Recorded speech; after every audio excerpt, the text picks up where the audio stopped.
안녕하세요. 손해사정법인 더 맑음 김주연 손해사정사입니다.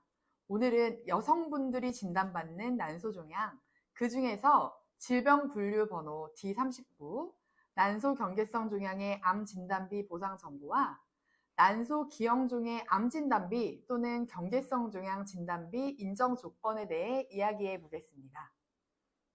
또한 한국표준질병 사인분류라 불리는 KCD의 역할, 그리고 보험 가입 시기에 따라 보상이 어떻게 달라질 수 있는지도 알려드릴게요.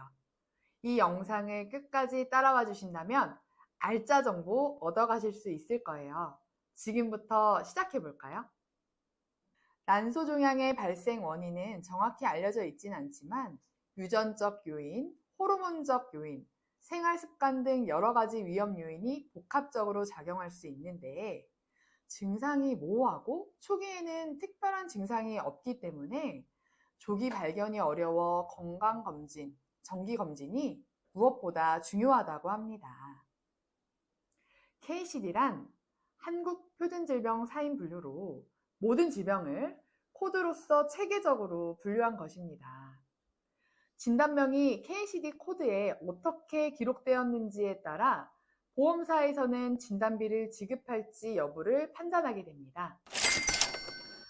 진단서상 코드가 C코드라면 암진단비로, D코드라면 제자리암 진단비나 경계성 종양 등의 진단비로 보상받을 가능성이 높아지게 되는데 D27, 난소의 양성 신생물 진단이라고 한다면 유사암 진단비나 암 진단비에 포함되진 않지만 D39 코드로 진단받게 되면 난소의 행동양식 불명 또는 미상의 신생물, 즉 난소 경계성 종양에 해당해 유사암 진단비로 보상받고 C56은 난소의 악성 신생물, 즉 난소암 진단비로 보상받을 근거가 됩니다.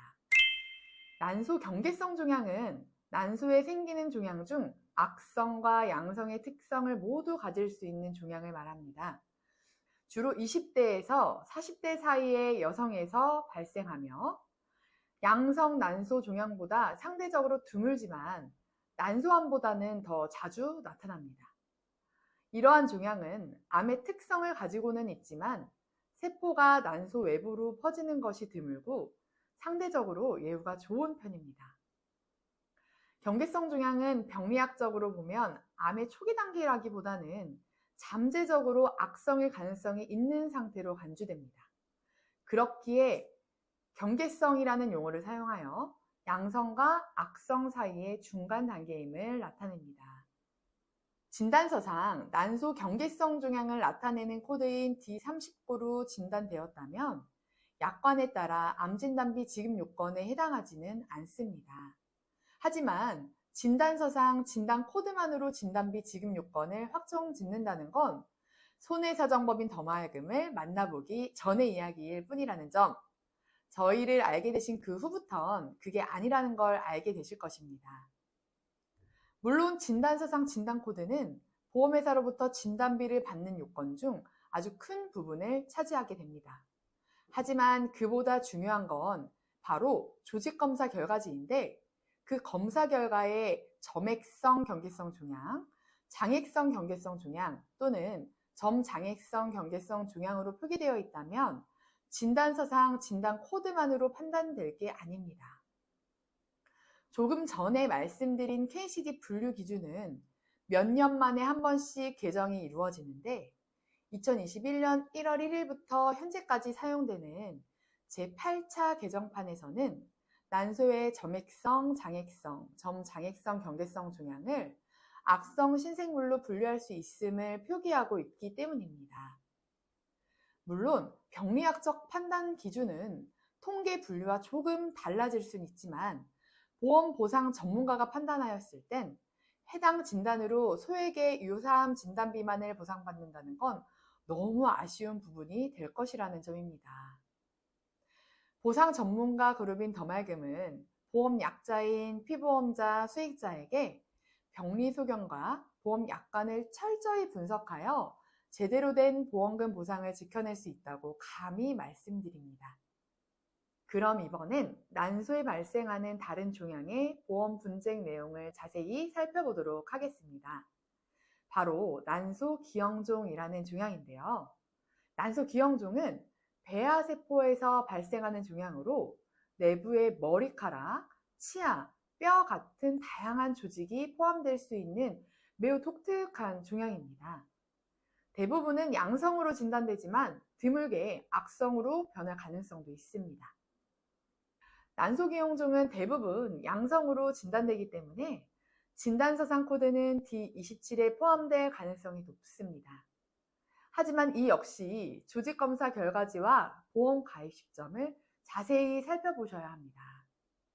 일단 조직검사 결과지에 난소기형종의 종류 중 미성숙 기형종, 즉 인메이처 테라토마로 분류된 종양이 확인된다면 양성 신생물이나 경계성 종양 등으로 판단될 것이 아닌 악성 신생물, 암 진단비로 보상 가능성이 있습니다. 또한 성숙 기형종, 메이처 테라토마의 경우 보험 가입 시점이 2008년 4월 1일 이전이라면 유사암 진단비, 경계성 종양 진단비로 검토해 볼 수 있는데 성숙 기형종은 그 당시 적용되던 제3차, 4차 KCD 기준으로 경계성 종양에 포함될 수 있기 때문입니다. 물론 보험회사는 양성 종양으로 진단된 기형종에 대한 보상을 경계성 종양 진단비, 악성 종양 진단비로 보상한다는 점에 대해 단순히 생각하진 않을 것입니다. 대법원 판결에 따라 환자의 검사 결과를 토대로 진단된 진단서상 진단명과 질병분류 코드가 중요하다는 점을 주장할 것이기 때문이죠. 하지만 여러분의 보상 동반자 더말금이 있다면 난제로 남아있진 않겠죠? 진단과 치료는 의사에게, 정확한 보상은 손해사정사에게 맡기신다면 난소 양성 종양과 난소 경계성 종양의 진단비 보상은 결코 어려운 문제로 남지 않을 것입니다. 오늘은 난소 경계성 종양과 기형종의 진단비 지급 가능성에 대해 알아보았습니다. 두 질병 모두 진단서뿐만 아닌 검사 결과와 보험 가입 시점 등이 매우 중요한 부분이라는 것을 알 수 있었습니다.